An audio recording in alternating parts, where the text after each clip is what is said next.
Hey y'all, welcome back to Weeds World. You are here for the Stones Philadelphia show debrief.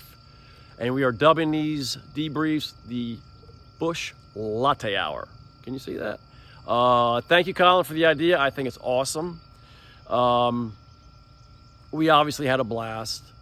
I'm going to venture to say on this tour, they're mixing up the set list more than what I've ever experienced. Just saying. It's pretty cool. They did Monkey Man, which is one of my favorites, and I've never seen live, so that made me really happy. They did Midnight Rambler, and if you're paying attention, you know I love that song, actually studio or live. And Keith is doing his 3-song set, so I guess Mick needs more of a break these days, which would make sense because he's going to be 81 next month. But I'll tell you what, the guy's amazing. That dude prances around and runs around. It's just amazing. I would say I think the crowd in Philly, they had more younger people there, I think, than the previous 3 shows we've seen. And not just the 10-year-old kids being dragged there by their parents.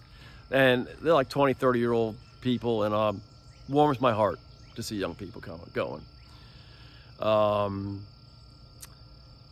Depresh Mode, and yes, young Michael, you came up with the term Depresh Mode. I think it's an awesome term, and I am stealing it from you. I'm not stealing it from you, I'm just using it. But we only have 2 shows left. Oh my God. But we're gonna enjoy both, Cleveland and Denver.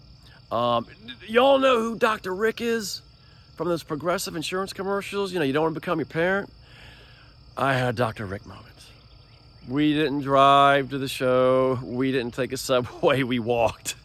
And we get there, and I was like, to my lovely wife, I'm like, dude, we got to figure out, like, you know, where we're at, how to get out of here. And she's like, dude. And I knew exactly what she meant. I had to hang my head low. Plan a departure before the show even started. I got over it. So that was awesome. So, yeah, man. Hey, we will check in with you in Cleveland.